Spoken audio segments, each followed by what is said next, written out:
Bienvenidos a Únete Podcast, el espacio donde la actualidad, la política, el derecho, la economía y la sociedad colombiana se encuentran para un análisis profundo y esclarecedor. En Únete Podcast reunimos a los mejores expertos en cada uno de los temas que nos afectan día a día, desde la economía y la justicia hasta la cultura y la actualidad social. Te invitamos a que no solo escuches, únete a la actualidad, únete al análisis, únete a la conversación.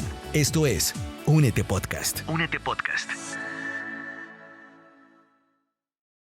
Buenas noches, mi nombre es David Pérez y este es otro episodio de Únete por la Historia.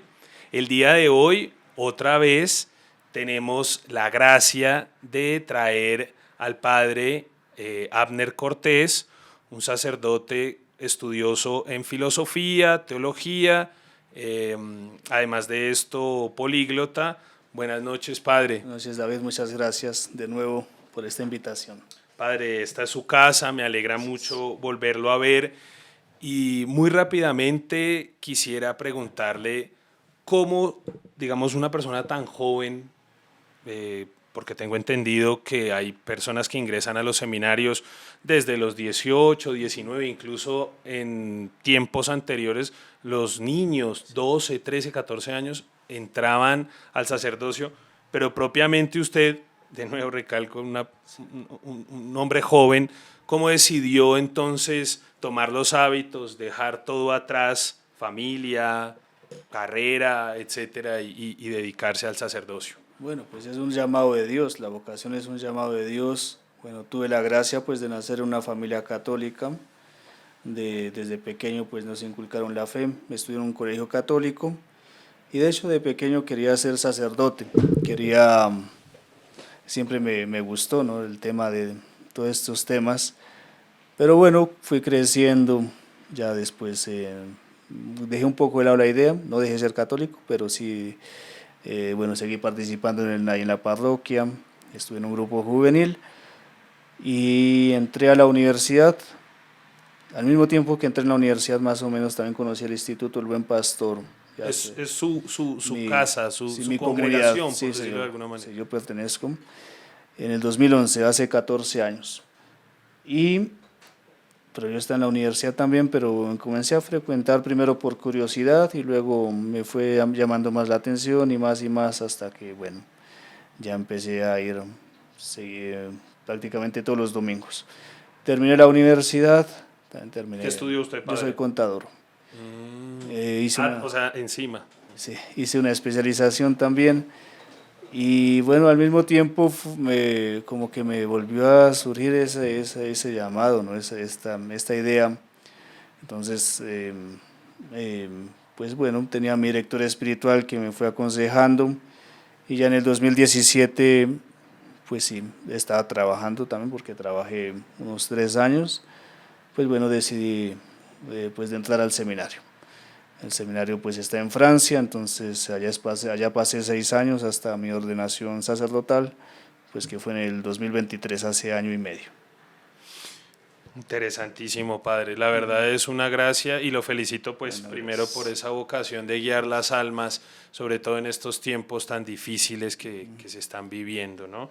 Sí. Padre, pues últimamente hemos visto, y lo voy a hablar de una manera muy escueta, el crecimiento de estas, entre paréntesis, o de alguna manera llamados cristianos, ¿no? Sí. O también otras denominaciones del cristianismo, que ciertamente nos han empezado a inundar de una serie de ideas, mitos, verdades o falsedades, ya lo entraremos entonces en materia, sobre nuestra fe católica, ¿no? Sí. Sabemos que el protestantismo, lo que llamamos protestantismo, es aquellas religiones cristianas, religiones, digamos, denominaciones que están por fuera de la Iglesia Católica y que nacen a partir de la Reforma con Lutero. Exactamente, sí. Anglicanismo, luteranismo, calvinismo, etcétera, y que esto va mutando a partir de ahí a lo que ahora conocemos como evangélicos, adventistas, pentecostales. Bueno, testigos de Jehová no se pueden llamar cristianos porque no creen en la Trinidad. Ni los mormones tampoco. Ni los mormones tampoco. Con base a eso, padre, se viene diciendo hace unos buenos años, desde que empezaron a llegar estos misioneros protestantes enviados por Estados Unidos para reducir el poder de la Iglesia Católica, que somos idólatras, ¿no? Que adoramos imágenes, este tipo de cosas. Padre, ¿usted qué tiene que decir sobre eso? Bueno, ahí hay que distinguir entre qué es digamos, esas maneras del culto, ¿no? Hay algo que se llama la latría, la dulía y la hiperdulía. La latría es el culto que únicamente se le rinde a Dios, a nadie más. O sea, idolatría, pues es el culto que se le dan a las criaturas o a otras cosas. Entonces a Dios solo se le da culto de latría y nosotros como católicos pues le damos solo culto de latría a Dios. Ahora está la veneración, a Dios es el único que se justamente latría quiere decir adoración, o sea, antes solo se adora a Dios.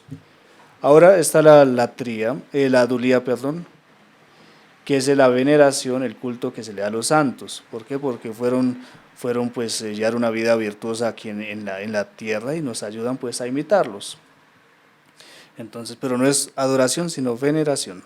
Veneración, importante entonces se veneran sus reliquias, bueno, porque nos recuerdan bueno, que su cuerpo también pues, fue templo del Espíritu Santo. Bueno, se le hacen, digamos, algunas imágenes justamente para honrarlos, para traerlos a nuestra memoria. Como una foto. Sí, digamos, como de sus abuelitos, de sus antepasados, pues uno los tiene y uno les guarda gran cariño, pero no les estamos adorando, ¿no? Y está dentro de ese culto de dulía está el de hiperdulía. ¿Qué quiere decir de hiperdulía? Pues hiper, que viene del griego, pues una mayor veneración a la que solamente se le da a la Santísima Virgen María, pues porque fue la Madre de Dios. Por supuesto. Entonces hay que hacer esas distinciones. Obviamente a la Virgen Santísima no se le da ninguna adoración, sino pues, es la más excelente de las criaturas, pero es de culto también de veneración. De veneración. Padre, ese punto es muy importante porque lo vamos a llamar protestantes. ¿Por qué? Sí. Porque, digamos, algunas personas, yo quisiera hacer la distinción que se hace a nivel mundial entre católicos, protestantes, sino que acá los protestantes se llaman cristianos, pero a partir de este momento, basándonos en la historia, sí, vamos a llamarlos protestantes. Estos protestantes hablan de que la Santísima Virgen fue una mujer muy normal, una mujer, digamos, sí. No me atrevo a decir del montón, pero es decir, una mujer común, sí, que simplemente fue un instrumento y que hasta ahí. Sí. ¿Por qué la Iglesia Católica le rinde esta veneración entonces a la Santísima Virgen y cuál es su importancia dentro de la religión católica? Claro, digamos, esa veneración que le damos, esa mayor veneración le damos es por aquel título, el mayor título que tiene, que es el de Madre de Dios. O sea, ante Dios la escogió para que fuera la madre de su Hijo, nuestro Señor Jesucristo, que se encarnó para obrar la redención. Entonces, ahí viene de ahí la importancia. Entonces Dios, claro, no podía escoger a cualquier mujer, como dicen ellos, sino a una mujer que fue preservada del pecado original, que es lo que defendemos con el dogma de la Inmaculada Concepción, que Dios la preservó. Pues bueno, sabemos pues que desde la caída de Adán y Eva todos nacemos pues contraemos el pecado original, pero Dios justamente ya desde siempre la había escogido para que fuera la madre de su Hijo. Entonces pues la preservó justamente de esa mancha del pecado original, por esa dignidad, ¿no? De que obviamente el Hijo de Dios no podía nacer de cualquier mujer. Entonces Dios le concedió esa gracia. Entonces de ahí, ese es el segundo dogma. Ya tenemos dos dogmas que defendemos, sobre el de la maternidad divina, pues María Madre de Dios, también el de la Inmaculada Concepción, que fue preservada de toda mancha y pues del pecado original. Y además pues está el tercer dogma pues, de la virginidad perpetua, que María fue virgen antes, durante y después del nacimiento de nuestro Señor Jesucristo, ¿no? Que insostenible, aquellas tesis de que dicen que tuvo más hijos, que bueno, aquello también es muy famoso de los hermanos de Jesús y todo eso. Y el último dogma mariano pues es el que proclamó el Papa Pío XII en 1950, que es el de la Asunción, que María después de su paso por este mundo pues fue asunta al cielo en cuerpo y alma.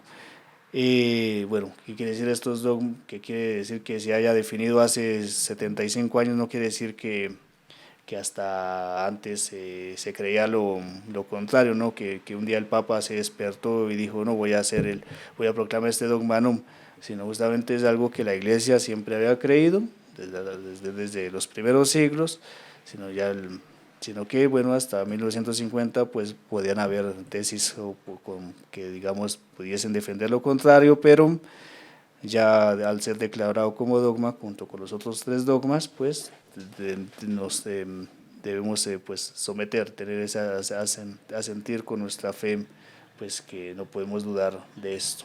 Me trae a la mente, padre, un ejemplo o una forma de explicar que me dio, no sé si fue algún compañero, digamos, amigo del Instituto del Buen Pastor, que la concepción de nuestro Señor Jesucristo es como una luz que atraviesa un cristal, ¿no? Sí, lo decía San Agustín, que así como la luz que pasa por la teja y no la corrompe, así fue también como fue concebido nuestro Señor Jesucristo. Así es. Así. En mis clases de historia antigua, que me daba el doctor Ricardo del Molino, un español que no era católico, sí era católico, me corrijo, sí era, pero digamos, no era del clero, por decirlo de alguna manera.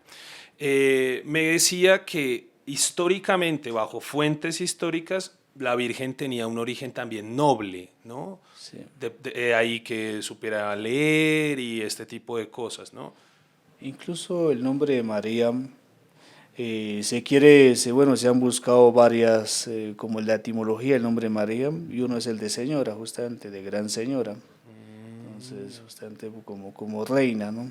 Entonces, de ahí podría también irse por ahí, por ese lado.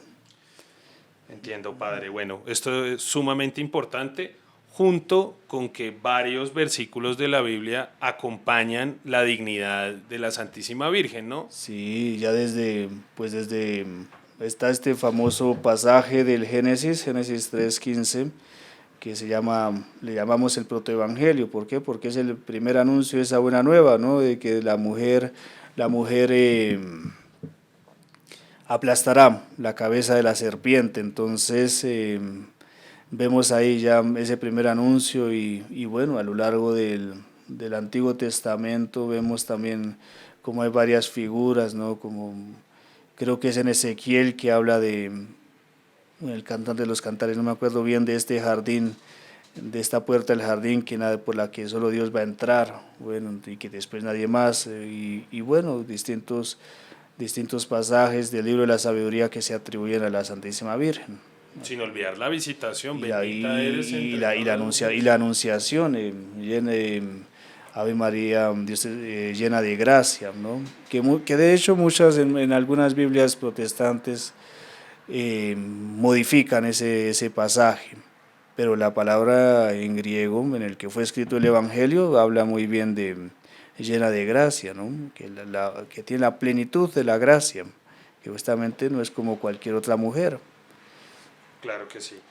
Padre, se habla mucho también de que todo lo que diga el Papa, el Sumo Pontífice, sí, que en paz descanse, que Dios lo tenga en su santa gloria, en este caso que acaba de fallecer su santidad Francisco, todo lo que hable cualquier Papa o haya hablado debe tomarse como verdad absoluta por parte de los católicos. No, solamente lo que es ex cátedra, quiere decir lo que trate en la materia de la doctrina y la fe y la moral, que no hay opiniones personales del Papa, o sea, hay que hacer esa distinción entre lo que dice el Papa, pero justamente hay en lo que dice en cuanto a la doctrina y a la moral, y que no sea contrario a lo que siempre la Iglesia ha enseñado, pues se debe tomar como cierto, pero luego las opiniones personales del Papa el Papa puede decir mañana va a ser sol y resulta que está lloviendo, pues uno no puede creerle, ¿no? Claro, por supuesto, son muy respetables, pero la infabilidad solo se da cuando habla ex cátedra, que por ejemplo es con un dogma. Exactamente, por ejemplo, Pío XII con el dogma de la Asunción de María Santísima, pues habló ex cátedra. Entonces, ¿Es el último que habló ex cátedra? Creo que sí, sí señor. Entiendo, padre. Ahora, ¿por qué los sucesores de los apóstoles son los sacerdotes católicos? Bueno, en cierto modo tal vez se podría decir que también los ortodoxos, en cierto punto, hasta el cisma, ya entraremos en materia cuando haya tiempo, porque este tema del cisma es algo grande, pero me atrevería a decir que tal vez ellos sí conservan los armenios, ortodoxos, bueno, varios ejemplos, pero en este tema propio de la sucesión apostólica, ¿por qué son los sacerdotes católicos y no cualquiera que se diga pastor es, digamos, tiene el mérito de ser? Bueno, porque nuestro Señor en la última cena, bueno, instituyó no solamente la Eucaristía, donde nos deja pues este gran sacramento, sino también instituye el sacerdocio. Digamos, ordena a sus apóstoles, ordena como sacerdotes y bueno, como obispos. Entonces les deja a ellos justamente ese poder de hacer, sí, digamos de hacer así en términos muy simples, pues nuevos sacerdotes, de ordenarlos. Y a partir de ahí, bueno, y obispos, y bueno, vemos en los Hechos de los Apóstoles que también escogen diáconos. Entonces se va formando esa sucesión, y esa sucesión ininterrumpida. Ellos, los apóstoles, bueno, se dispersaron por todo el mundo, pues ordenaron consagraron nuevos obispos. Estos obispos a su vez fueron ordenando nuevos sacerdotes, ya fueron empezándose a formar esas primeras comunidades cristianas, bueno, y así fueron escogiendo dentro de estos sacerdotes obispos, y así hasta el día de hoy, ¿no? Bastante en la iglesia es que encontramos ese depósito de la fe, de esa doctrina, esa fe que ha sido la misma desde hace 2000 años, que es la misma que dejó nuestro Señor Jesucristo. Claro, que por supuesto no va a ser la misma de iglesias que llevan 20, 30 años. Exactamente, y además porque su fundador no es santo como nuestro Señor Jesucristo. Nuestro Señor pues es el mismo Hijo de Dios, pues Dios es santo, pues su Hijo es santo también. Entonces se conserva justamente esa pureza, esa santidad. Entiendo, padre. Una explicación muy, muy, muy interesante, porque, bueno, ciertas personas tienden a confundir esto. Pero usted, digamos como tal, o llega uno a conocer, esto ya es más una pregunta personal, ¿llega usted por linaje a conocer a qué apóstol corresponde el obispo que me ordenó? Sí. Hay una página en internet, bueno, es Jerarquía Católica, pero en inglés, y uno pone el nombre del obispo y lo remonta hasta bastante tiempo. No alcanza, al apóstol. No se alcanza hasta el apóstol, pero sí se conoce quién ordenó y así, etcétera, sí. Interesante. Bueno, padre, en esta época de modernidad, o posmodernidad más bien, donde el hombre ya no acepta el sacrificio, donde es muy difícil encontrar un hombre que realmente ame el sufrimiento, ¿no? Como Sí. el sufrimiento hace parte del comportamiento del católico, se tiende a mundanizar, o más bien volver todo mucho más sencillo de ciertos hechos en general. El primero que me llama la atención es por qué los sacerdotes no tienen hijos. Sería mucho más fácil, mucho más, digamos, para algunas personas que piensan, más relativamente fácil, ¿no? Uh-huh. Ciertamente no mantenerse célibe, ¿no? Claro. Pues bueno, pues en primer lugar, bueno, hay algunas razones que son un poco, digamos, prácticas, ¿no? El hecho de que yo tengo que hacer todo mi ministerio, ejercer mi ministerio, ya me dedico bastante tiempo.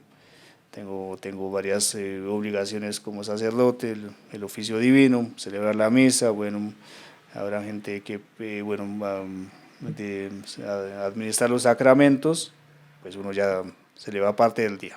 Aparte de que usted es el ecónomo de exactamente, ecónomo y bueno, y además estoy ahorita realizando estudios, entonces que uno tiene todo el día ocupado, uno está todo el día ocupado. Y bueno, yo no solo yo, sino bueno, todos mis compañeros, todos los sacerdotes.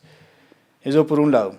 Entonces, póngase a pensar, si ya esto me quita bastante tiempo, o sea, me dedico bastante tiempo para estos asuntos puramente del sacerdocio, imagínese.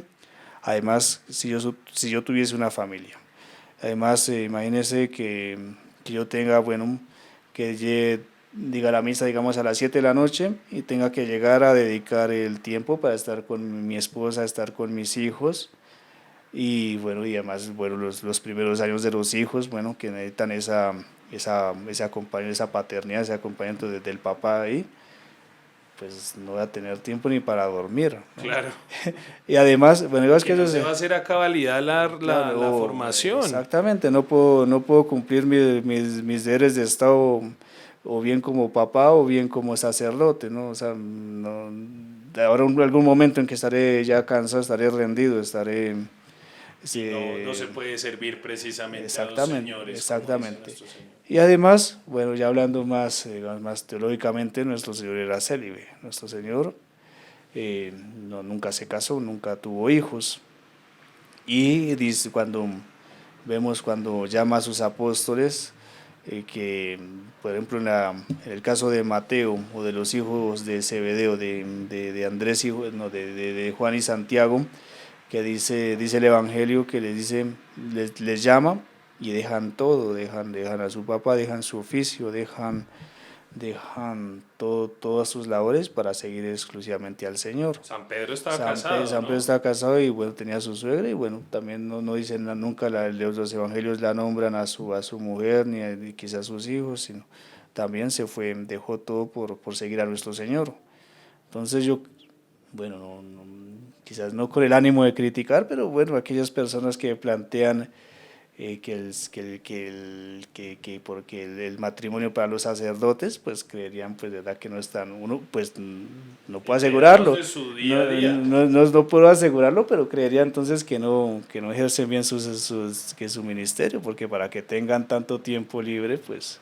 Claro, es que ciertamente la labor de ustedes es diaria, no simplemente es lo que se llama culto, un domingo o un sábado. Su labor es no solo, ya lo vimos, ecónomo, sí, el ministerio religioso, que esto, bueno, demanda un buen tiempo, pero además de eso se ejerce una labor social. Y además que bueno, que no soy, digamos, el ser sacerdote no es algo como una función, digamos, de un gerente o de un empleado, ¿no? Que digamos, trabajo solo 8 horas y luego ya me voy a descansar, ya que no me molesten hasta el día siguiente. No, yo soy sacerdote día y noche y yo estaré disponible si alguien necesita de los sacramentos, por ejemplo, una unción de los enfermos a la medianoche, y pues tengo que ir, y me ha pasado, he estado comiendo, está en la mesa y pues han llamado para allá de un hospital, pues he tenido que dejar o comer rápido y irme a administrar los sacramentos. Entonces no es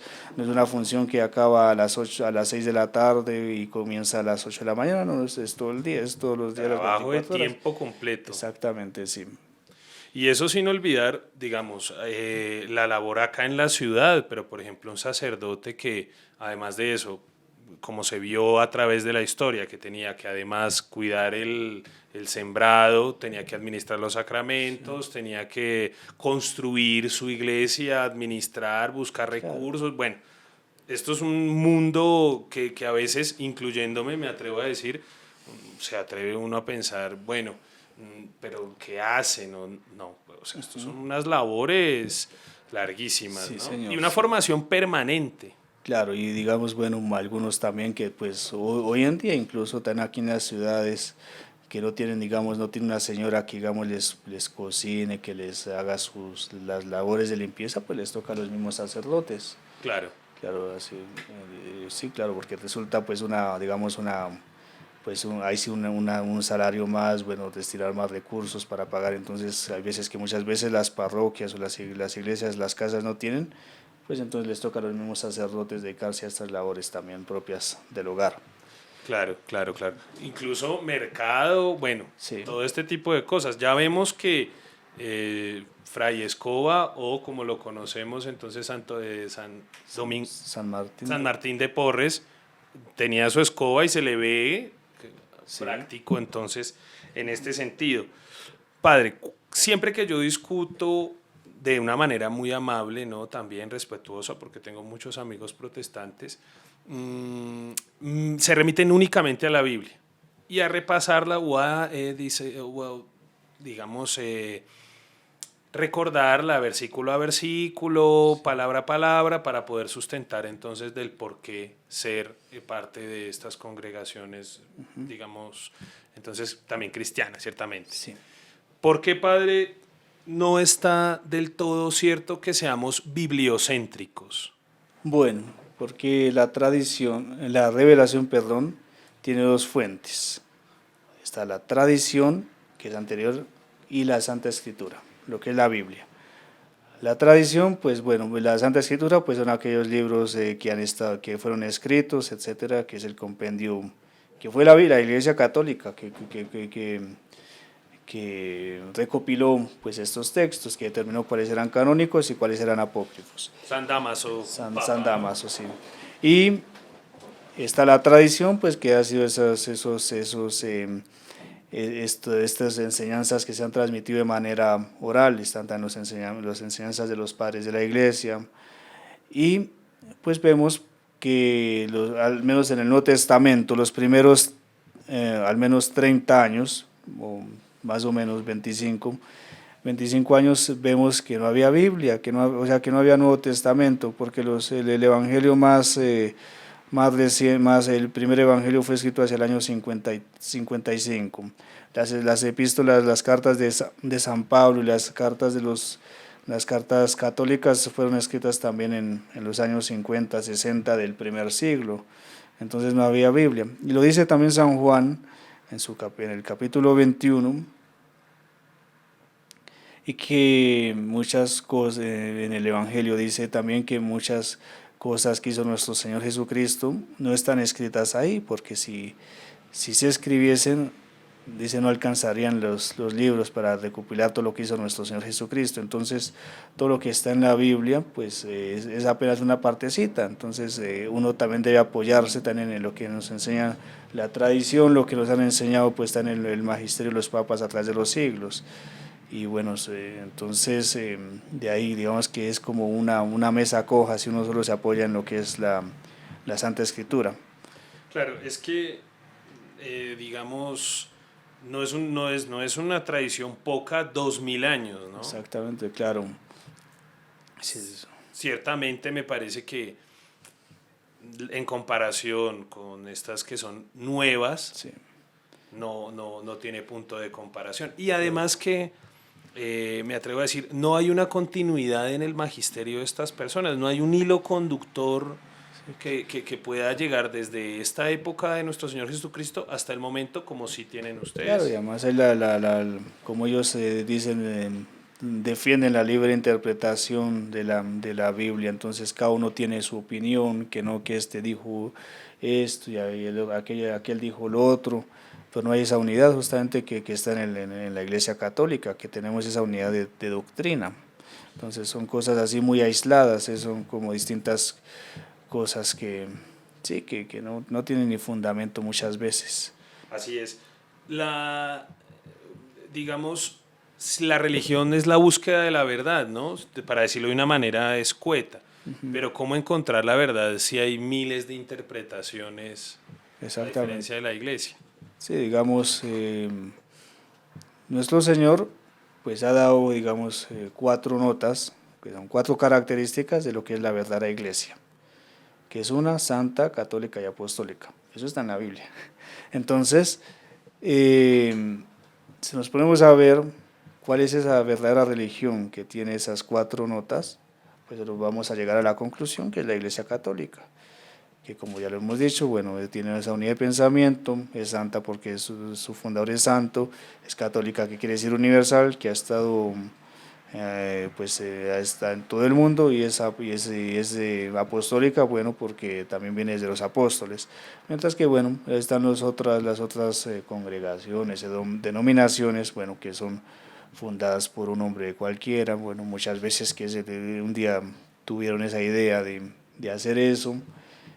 También bueno que también tienen problemas muchas veces también, digamos, de tipo doctrinal, de tipo moral al interior.